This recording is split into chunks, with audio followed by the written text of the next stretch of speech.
Good morning साथियों मैं विजय प्रताप आप सभी का अभिनव कोचिंग सेंटर में स्वागत करता हूं। साथियों, जैसा कि देख पा रहे हैं यहाँ पे भारत का संवैधानिक विकास, ठीक है, यानी कि कॉन्स्टिट्यूशनल डेवलपमेंट ऑफ इंडिया, ठीक है। चलिए, तो यहाँ पे साथियों हम लोग जो है संविधान पढ़ने वाले हैं। क्या पढ़ने वाले हैं? संविधान। और संविधान से पहले का जो कानून है, ठीक है, संविधान जब बनता है तो वह कानून आपका अलग है, ठीक है।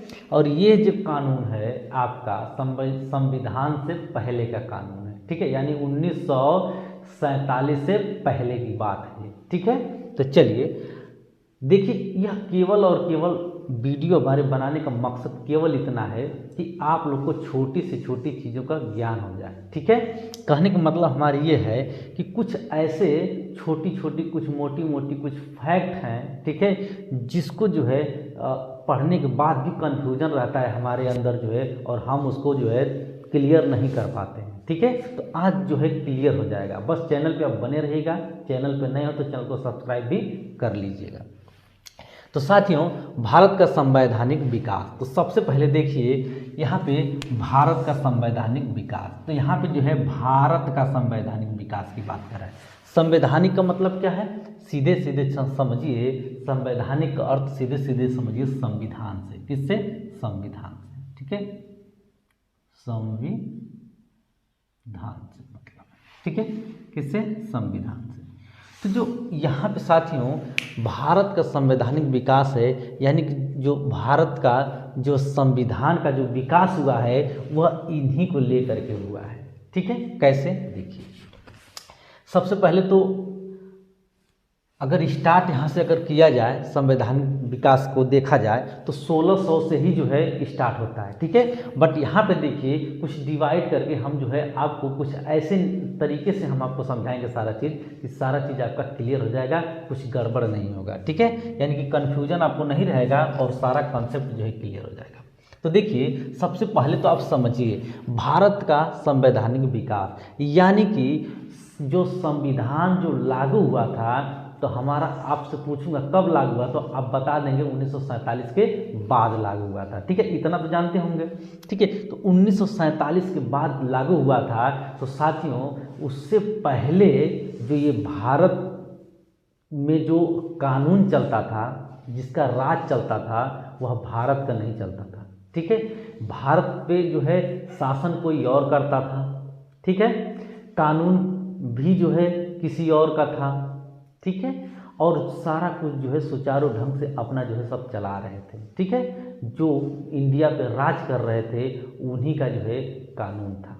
अब देखिए, चलिए सबसे पहले तो संविधान की बात, अगर संविधान का नाम ले लिए हैं तो सबसे पहले तो यह समझ लीजिए, संविधान का नाम लेते ही, संविधान का नाम लेते ही सबसे पहले एक महान व्यक्ति, ठीक है, का नाम जुबान पे आ जाता है, ठीक है, यानी कि एक जो है महान व्यक्ति जिनका नाम है डॉक्टर भीमराव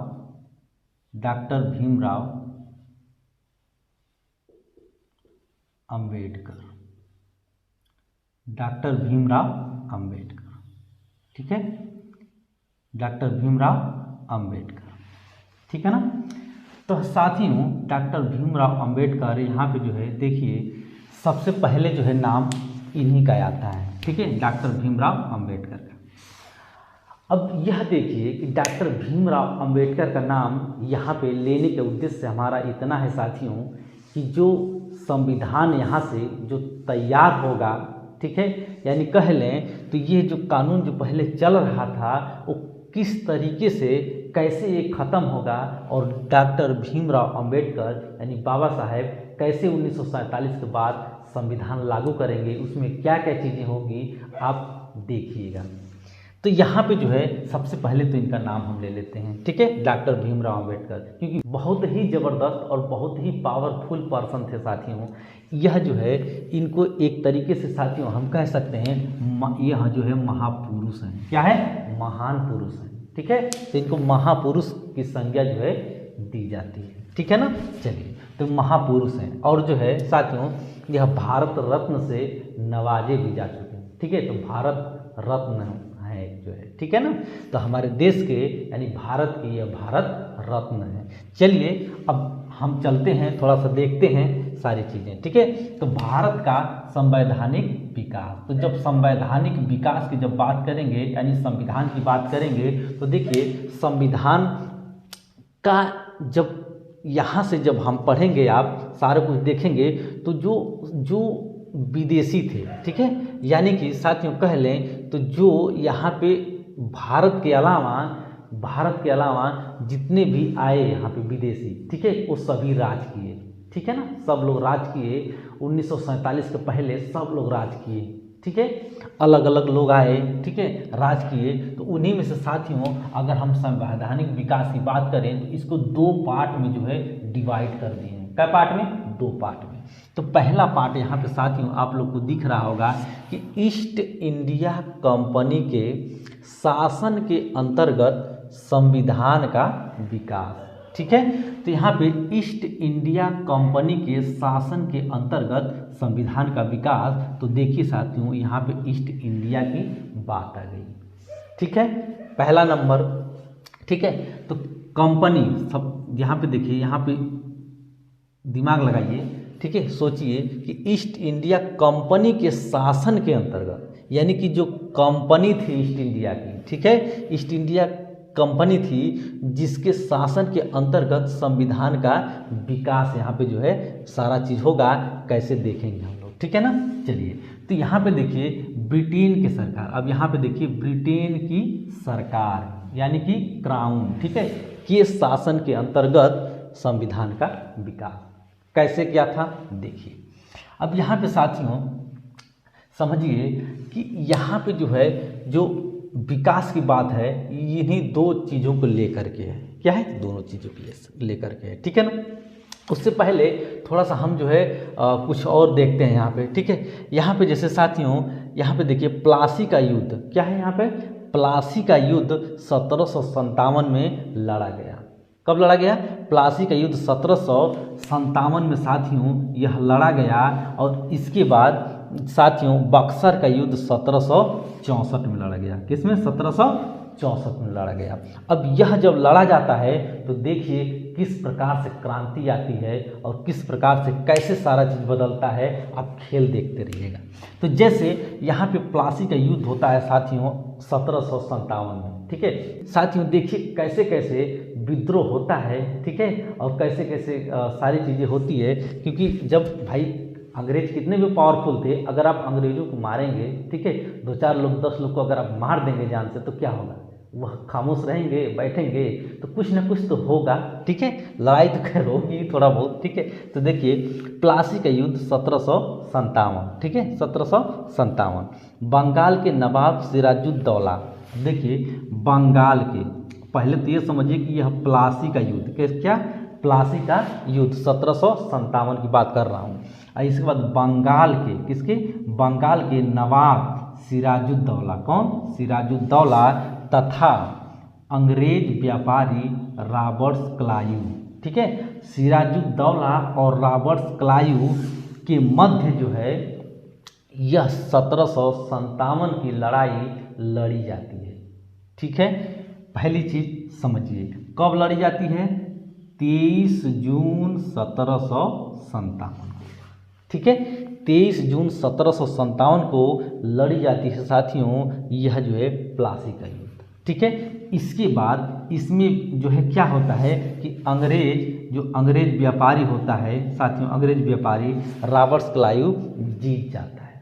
क्या होता है? जीत जाता है। ठीक है, जीतने के बाद इसके बाद साथियों बक्सर का युद्ध यहाँ पे 1764 में स्टार्ट होता है। किसमें? 1764 में। तो देखिए यहाँ पे बक्सर का युद्ध, किसका?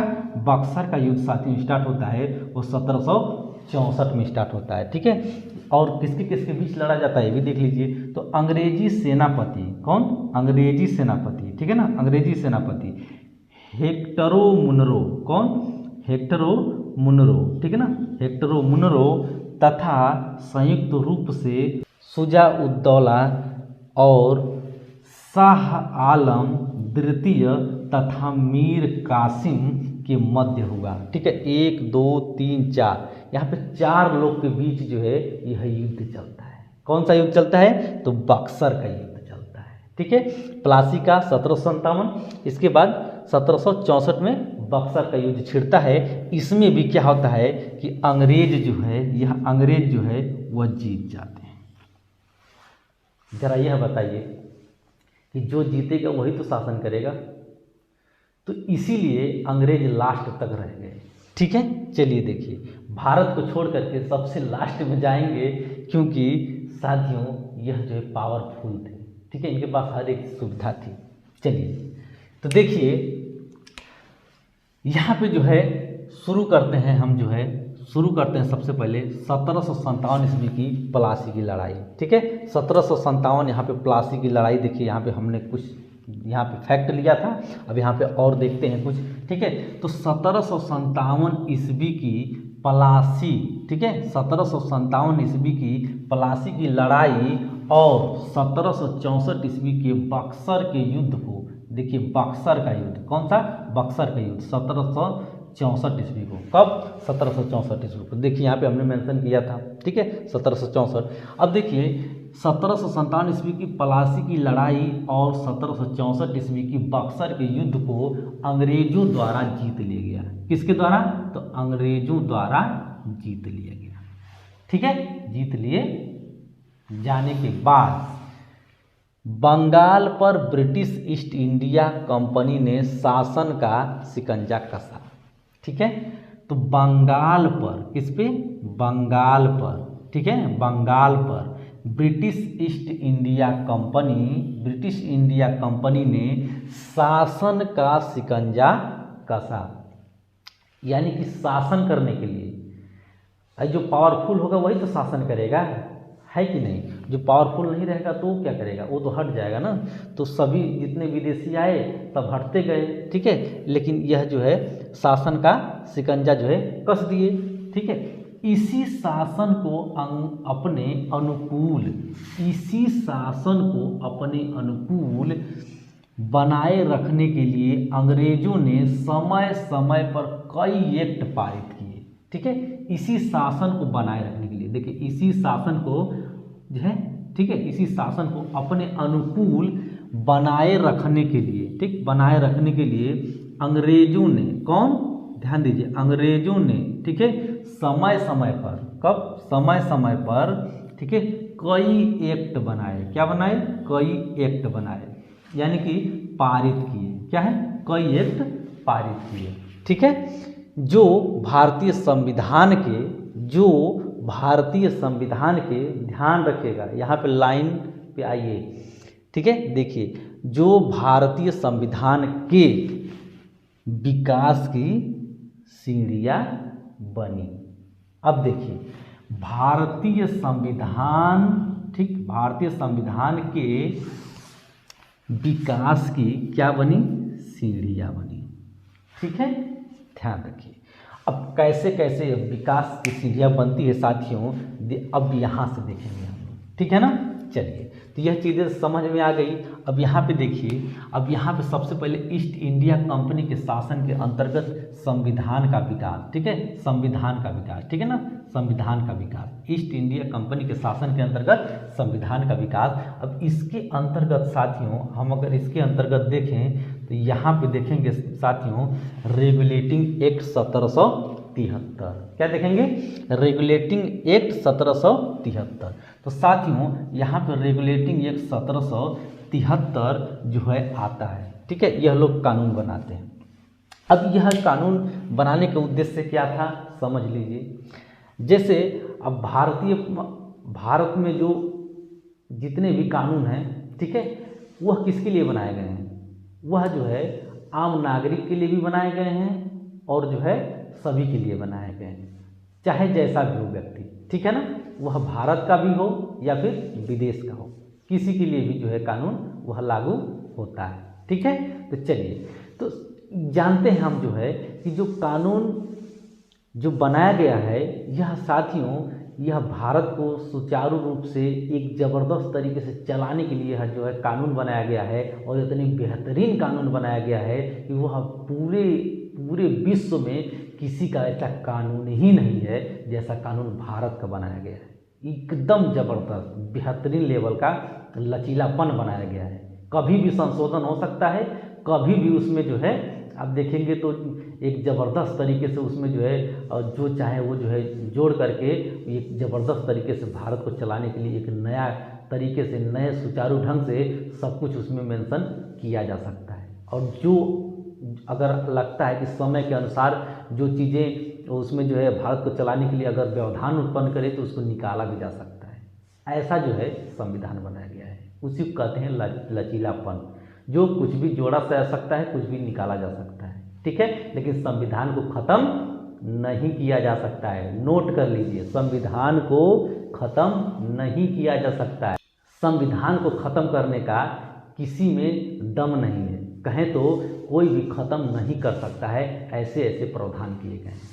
चलिए देखिए, तो यहाँ पे साथियों देखते हैं जो है ईस्ट इंडिया कंपनी के शासन के अंतर्गत संविधान का विकास जो होता है, तो इसमें साथियों कुछ कानून जो है यहाँ पे देखिए, यह कानून है। क्या है? यह कानून था, यानी कि रेगुलेटिंग एक्ट जो है 1773 लाया गया, ठीक है, क्योंकि कुछ ऐसे मतलब कुछ ऐसे व्यक्ति थे, ठीक है, उन्हीं कंपनी में ही, ठीक है, जो ईस्ट इंडिया कंपनी थी, और जो भी यहाँ पे व्यापार करते थे, तो यहाँ से व्यापार करके विदेशों में लेकर जाते थे अपने यहाँ। तो सोना, इसके बाद यहाँ पे देखेंगे तो जो है मसाले, ठीक है, मसाले को ले जाते थे 60 गुना जो है रेट पे वहाँ बेचते थे। सोचिए कितना प्रॉफिट हुआ होता, बहुत ज़्यादा प्रॉफिट होता था, है ना।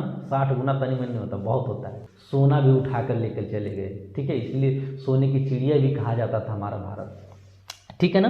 तो धीरे धीरे सारा कुछ बदलता रहा, तो उनमें भी क्या है, मतभेद हुआ। उनमें भी क्या हुआ, मतभेद हुआ। एक ऐसा मतभेद हुआ जो कानून की ज़रूरत पड़ी। क्या है? कानून की ज़रूरत पड़ी उनको, कि बिना कानून का चलने वाला नहीं है, ठीक है, क्योंकि हर एक प्रकार के लोग आएंगे, ठीक है, उनको भी कुछ अच्छा नहीं लगता था, ठीक है, कुछ लोग को, ठीक है, तो बहुत सी चीज़ें पसंद आती थी, बहुत सी चीज़ें पसंद नहीं आती थी। तो देखिए यहाँ पे जो है रेगुलेटिंग एक्ट जो है 1773 रेगुलेटिंग एक्ट जो है बनाया गया था, ठीक है। इसके बाद साथियों यहाँ पे पिट्स इंडिया एक्ट 1784 में लाया गया। इसके बाद साथियों चार्टर एक्ट जो है 1793, इसके बाद चार्टर एक्ट 1813, इसके बाद चार्टर एक्ट जो है 1833, इसके बाद चार्टर एक्ट जो है 1853। अब देखिए साथियों 1853 के बाद क्या होता है, जब 1853 यहाँ पे आता है, तो 1853 के बाद जब 1858 आएगा, तो देखिए यहाँ पे एक्ट की बात किया है। किसकी बात किया है? एक्ट की बात किया है, ठीक है, सब एक्ट की बात कर रहा है, ठीक है, ध्यान दीजिए, ठीक है, सभी एक्ट की बात कर रहा है। लेकिन जब आप 1853 में के बाद जब चलेंगे, तो यहाँ पे भारत शासन अधिनियम 1858 हो जाएगा। कौन? यहाँ पे देखिए ब्रिटिश की सरकार क्राउन के शासन के अंतर्गत संविधान का विकास की बात कर रहा है, ठीक है। तो देखिए यहाँ पे साथियों, यहाँ पे जो है देखिए, यहाँ पे आप देख पाएंगे यह जो है जो दूसरा नंबर जो था ब्रिटेन की सरकार, ठीक है, इसके अंतर्गत जो है यह सारी चीज़ें का प्रावधान किया गया, ठीक है। भारत शासन अधिनियम 1858 यहाँ पे लाया गया। अब यहाँ से साथियों यह तो था पुराना चीज़ें, अब यह कुछ नई चीज़ें आपको मिलनी शुरू हो जाती है यहाँ पे, ठीक है। तो भारत का शासन अधिनियम 1858 यह जो है आपका क्या है, भारत शासन अधिनियम है। कौन सा? भारत शासन अधिनियम, शासन, ध्यान दीजिए, भारत शासन अधिनियम, ठीक है, 1858। इसके बाद भारतीय परिषद अधिनियम 1861, भारत परिषद, ठीक है, अधिनियम 1861। इसके बाद साथियों भारत परिषद अधिनियम 1892, फिर भारत परिषद अधिनियम 1909, फिर भारत शासन अधिनियम फिर से, ठीक है, भारत शासन अधिनियम 1858, इसके बाद फिर भारत शासन अधिनियम 1919, ठीक है। तो देखिए साथियों इस तरीके से सारी चीज़ों का जो है यहाँ पे जो है यहाँ पे जो है अधिनियम लाया गया, ठीक है, यहाँ पे अधिनियम लाया गया। अब साथियों भारत शासन अधिनियम 1935 भी लाया गया यहाँ पे जो है, ठीक है। और यहाँ पे भारत स्वतंत्रता अधिनियम, अब ध्यान दीजिए यहाँ पे मोस्ट इम्पॉर्टेंट, भारत स्वतंत्रता अधिनियम 1947, भारत स्वतंत्रता अधिनियम 1947। साथियों जब यह यहाँ की बात करेंगे हम, ठीक है, 1947 की, तो आप समझ चुके होंगे कि 1947 की पहले की बातें सब थी ये,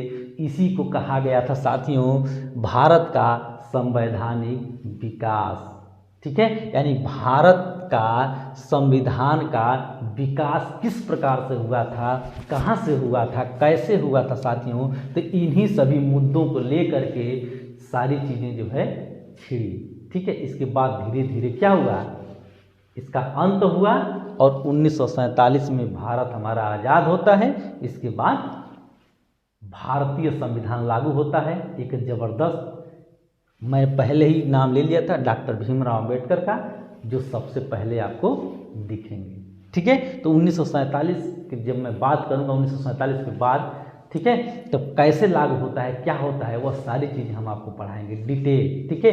अभी आज के लिए इतना ही।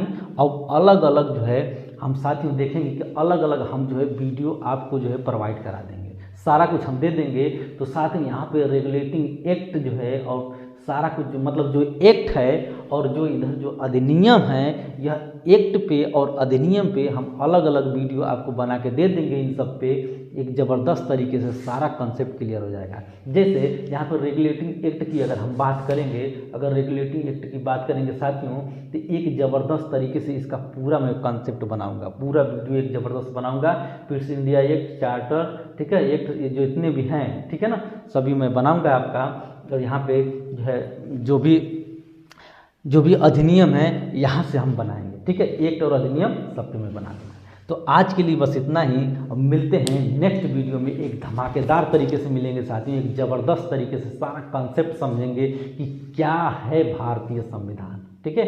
तो इंडियन कॉन्स्टिट्यूशन के बारे में हम बात करेंगे एक ज़बरदस्त तरीके से, और सभी के सभी एग्जाम पॉइंट ऑफ व्यू से बात करेंगे साथियों, सभी के सभी एग्जाम दृष्टि से मैं बात करूंगा, एकदम सभी के सभी एग्जाम के लिए एक ज़बरदस्त तरीके से सारा चीज़ जो है आपके सामने मैं रखूंगा कि आप एक बार पढ़ लेंगे, एक बार समझ लेंगे, तो आप किसी भी एग्जाम में बैठिए, आप जो है फोड़ के आएंगे साथियों, तोड़ के आएंगे, एक ज़बरदस्त तरीके से सारा चीज़ जो है करके आएंगे कि आप अपने आप में इतना परिवर्तन पाएंगे कि आप कहेंगे कि हाँ, मेरे अंदर वह जुनून है कि मैं किसी भी परीक्षा में बैठूं तो मैं पास कर सकता हूं। तो चलिए आज के लिए बस इतना ही, मिलते हैं नेक्स्ट वीडियो में, अपना ध्यान रखिएगा। Okay, take care, bye bye.